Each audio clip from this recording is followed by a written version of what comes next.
First contact and fire. The massive Confederation space station, Harmony, gleamed like a jewel against the black velvet of space. Inside its cavernous halls, representatives from 37 sentient species conducted the business of governing the galaxy. They had ruled the stars for millennia, and the established order suited them perfectly. Today, however, something unusual was happening. A vessel of unfamiliar design approached the station, smaller than most Confederation ships, with sharp angles instead of the graceful curves preferred by the more advanced races. Bold white letters on its dark hull spelled out THUNTRCAI. The humans have arrived, announced Zexalera, her translucent skin shifting to a cautious yellow.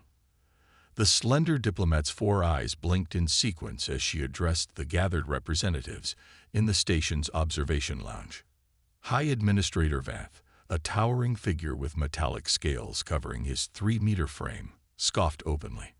I still question the wisdom of extending an invitation to them. They barely left their own solar system a century ago. The Council of Elders made their decision. Zexalera replied diplomatically. Humanity's unusual development trajectory merits observation. Observation, yes. Participation, hardly. Vanth's scales rippled in amusement. These humans still fight amongst themselves over resources and ideology. Primitives.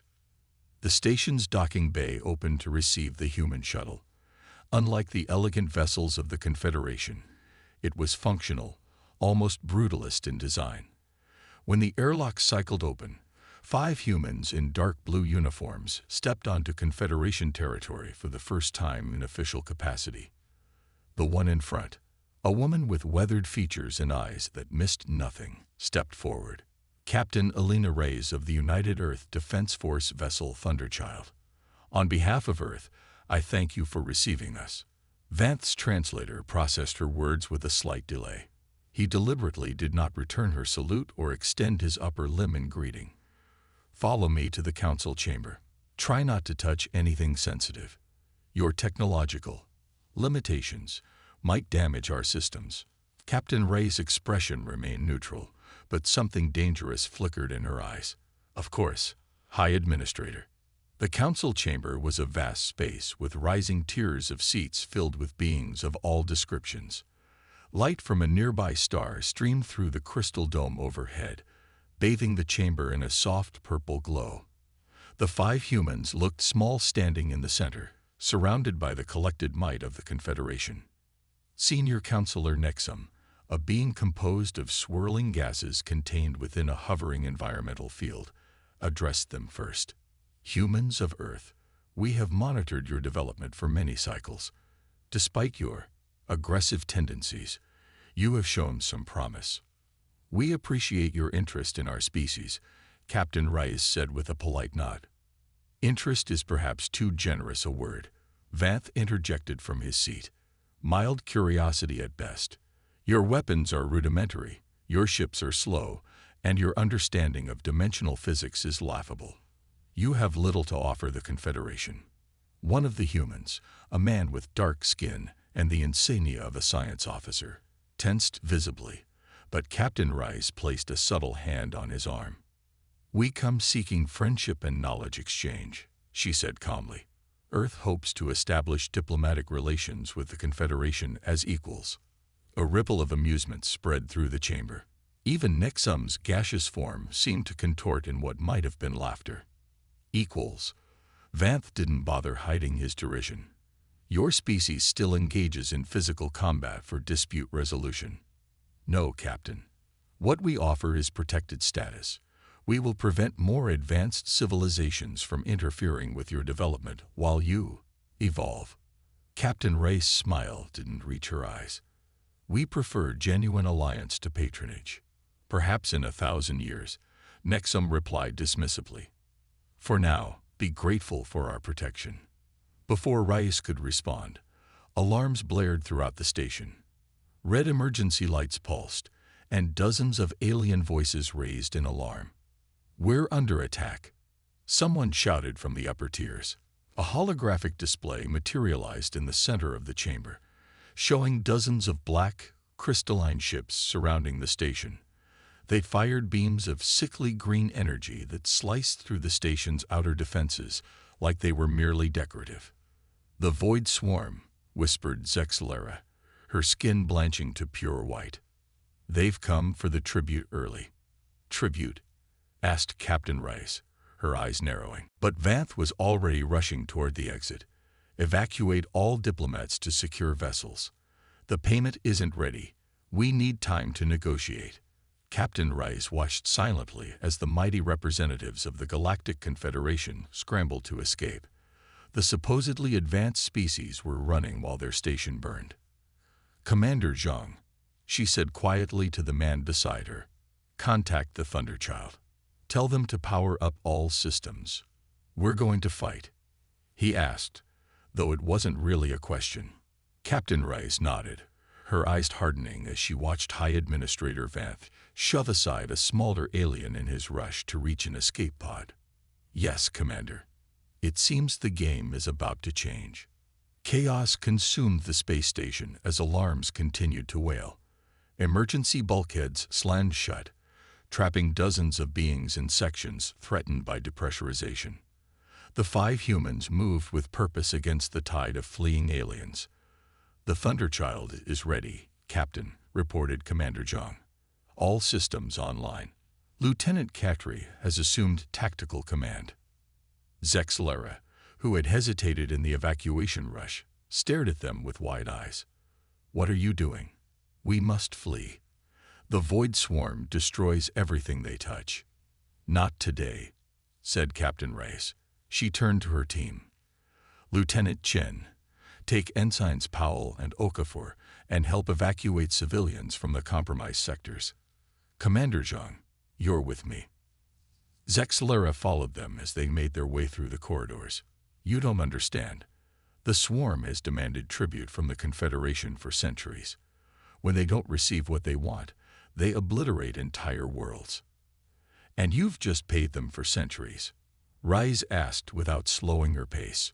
"It's how we survive," Zexalera said simply. They reached the station's command center.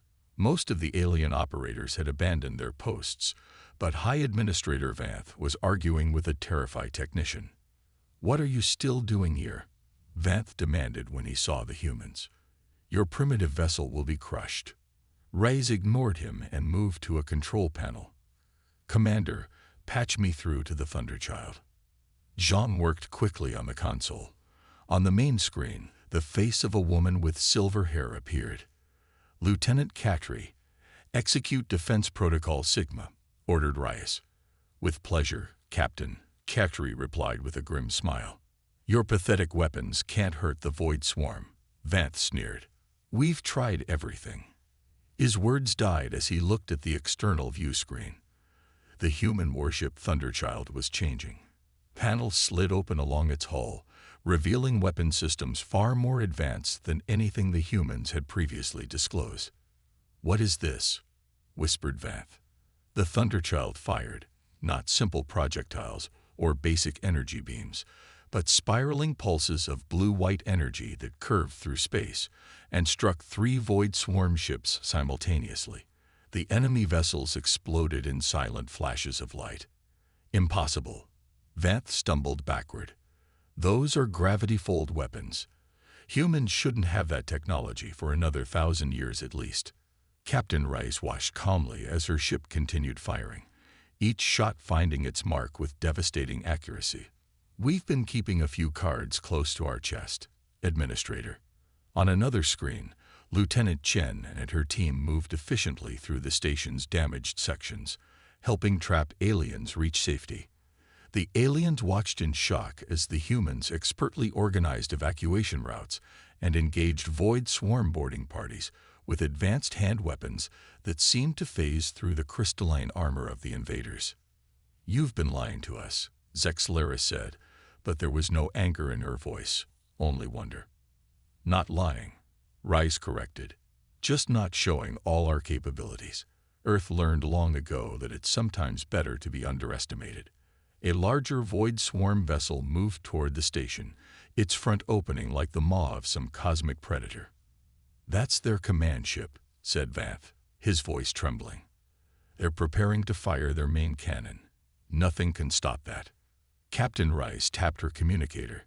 "Katri, target their command ship. Use the spear." The Thunderchild rotated, its forward section beginning to glow with building energy. A beam of intense white light shot forward, cutting through the Void Swarm command ship as if it were made of paper. The massive vessel split apart, secondary explosions rippling along its length until it was nothing but debris. The remaining Void Swarm ships began to retreat, jumping into hyperspace one by one. You could have helped us all this time," said Vanth, his limbs hanging limp at his sides. Captain Rice turned to him, her expression hard. "You never asked for help. You only demanded submission." The station shuddered as a final explosion lit up space. On the communication screen, a Void Swarm entity appeared, a being of living crystal with faceted eyes that gleamed with malice. "Humans," it hissed through the translator. "You have interfered in what does not concern you. The swarm remembers. Earth will burn for this transgression." Ray stepped forward, her eyes matching the creature's cold intensity. "You're welcome to try." Alliance of necessity. The council chamber no longer felt grand. Emergency repairs left power conduits exposed, and nearly half the seats remained empty. Those Confederation representatives who had stayed, whether by choice or circumstance, watched Captain Rice with new eyes. Their gazes were no longer dismissive but wary, calculating. "You have hidden your true capabilities from us," said Senior Counselor Nexum, his gaseous form agitated. "How can we trust you now?" Elena Reyes stood in the center of the chamber, hands clasped behind her back. "Earth has observed the galaxy for longer than you realize. We sent stealth probes into Confederation space decades ago. We watched how you treat lesser species. We saw how you pay the Void Swarm instead of fighting them." Murmurs spread through the chamber. High Administrator Vanth stepped forward, anger evident in his posture. "This was your plan all along," he accused. "Appear weak, wait for a swarm attack, then save us so we'd be in your debt." "No," Rice said simply. "We hope to join as equals without revealing our true strength. The swarm attack was not our doing." Zexlera, now seated among the council members, leaned forward. "I witnessed their actions firsthand. The humans helped evacuate civilians while most of our security forces fled. They could have left with the others." A tall alien with bark-like skin and roots for feet rose from their seat. "Regardless of their motives, the Void Swarm now targets Earth directly. This threatens us all. If they discover that we've been harboring a technologically advanced species, they'll return with a larger fleet," finished Reyes. "We need each other now." The doors opened, and Lieutenant Chen entered. Her uniform was singed in places, and she had a minor cut on her forehead. An alien engineer with multiple tentacle-like appendages followed her, looking impressed. "The main shield generators are back online, Captain," Chen reported. "I had to rewire the power distribution using some of our portable fusion cells. It should hold until proper repairs can be made." The alien engineer bobbed their sensory stalks in agreement. "She learned our systems in hours. It would have taken our technicians days to accomplish what she did." More whispers filled the room. Humans were proving more adaptive than the Confederation had anticipated. Vanth wasn't convinced. "This changes nothing. They deceived us. For all we know, they've been waiting for an opportunity to undermine the Confederation. If we wanted to conquer you," Rice said quietly, "we wouldn't have waited for the Void Swarm to attack first.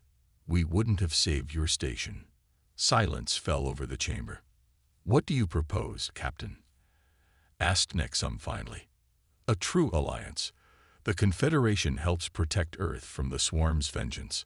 In return, humans share our military expertise and technology." Vanth laughed bitterly. "An alliance requires trust. You've shown none before." Before Reyes could answer, a young alien rushed into the chamber. "Emergency alert. Long-range sensors detect Void Swarm ships gathering. Hundreds of them. They're forming the largest fleet we've ever recorded." Screens around the room lit up with images of dark crystalline vessels clustering together like a malevolent constellation, their numbers growing by the minute. "They've never gathered in such numbers," said Zexlera, her skin paling to a sickly gray. "Not even for major tribute collections." "They're coming for Earth," Rice said, "and they'll destroy anyone who stands in their way." The council erupted in debate. Some wanted to hand over the humans to save themselves. Others argued for alliance. Vath demanded that human technology be confiscated for the Confederation's use. Captain Rice watched silently, then tapped her communicator. "Thunderchild, send the signal." "What signal?" demanded Vath. The answer came as 3 more human warships suddenly appeared near the station, dropping their stealth fields. They were larger than the Thunderchild, their design similar but clearly built for heavier combat. The council chamber fell silent. "Earth has been preparing for extraterrestrial contact for decades," said Reyes. "We have a small but powerful fleet. Every ship carries our best technology. You can fight with us as equals, or we'll defend ourselves alone. But understand this, Earth will not pay tribute. Earth will not submit." Nexum's gaseous form swirled as he performed the gesture of formal agreement. "Very well, Captain. The Galactic Confederation accepts your alliance." 3 days had passed since the alliance was formed. The Harmony Station's largest hangar had been cleared for training. Commander Zhang stood before a mixed group of humans and aliens, the latter awkwardly wearing combat exoskeletons of human design. "Again," he ordered. "And this time, don't bunch together. Spread out and use the environment for cover." The aliens moved uncomfortably in the unfamiliar gear. They were accustomed to fighting from ships, not face-to-face combat. "This is pointless," growled a reptilian alien named Krell. "The swarm outnumbers us by thousands. Our traditional tactics say we should retreat and strike from hiding." Zhang shook his head. "That's why you've been paying tribute for centuries instead of winning." Zexlera, who had joined the strike team as a liaison, approached Zhang. "Your people fight differently than ours. You seem almost eager for battle." "Not eager," Zhang corrected. "Prepared. Humans have been warriors for most of our history. We've learned that sometimes you have to stand and fight." On the command deck, Captain Rice stood with Senior Counselor Nexum and High Administrator Vath, reviewing tactical displays. The combined Confederation and Earth fleet was taking position around a dwarf star system designated as Delta 9, uninhabited but strategically valuable. "Your plan is insane," Vance said, looking at the holographic battle projections. "You're deliberately drawing the swarm into this system. The star's radiation will limit their sensor capabilities," Rice explained, "and the asteroid field gives our smaller ships an advantage. But you're still outnumbered 10 to 1. Rice smiled grimly. "Quality over quantity, Administrator. And we have one more advantage they don't know about." "And what might that be?" asked Nexum. "Humans don't like bullies," she said simply. "We never have." The tactical display alerted them to new arrivals. 5 more Earth ships had emerged from hyperspace, joining the defensive formation. "You had more ships hidden?" Vath asked incredulously. "We have a saying on Earth," Rice replied. "Never put all your eggs in one basket." Lieutenant Catri's voice came through the communication system. "Captain, the Thunderchild sensors have detected the Void Swarm fleet. They'll arrive in approximately 6 hours." "Thank you, Lieutenant. Begin final preparations." Zexlera approached, having returned from the training session. "Commander Zhang believes the combined strike teams are ready, Captain." Reyes nodded. "Good. We'll need them if swarm forces board any of our vessels." "I still don't understand," Zexlera said, her skin shifting to a contemplative blue. "Why did Earth hide its true capabilities?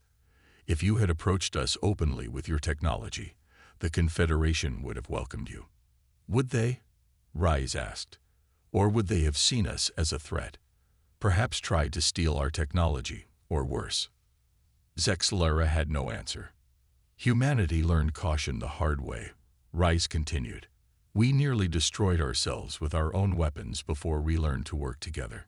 When we looked to the stars, we decided to be careful about who we revealed ourselves to. Vanth, who had been listening, scoffed. So you lied. We observed, Rise corrected. And what we saw was a confederation that claimed to be advanced, but allowed the Void Swarm to prey on weaker worlds rather than standing against them. You don't understand the power of the swarm, Vanth insisted. Perhaps not, Rise acknowledged. But we understand courage and sacrifice, and the fact that some things are worth fighting for, even against impossible odds. The tactical display updated again. The Void Swarm fleet had accelerated. They would arrive in 5 hours, not 6.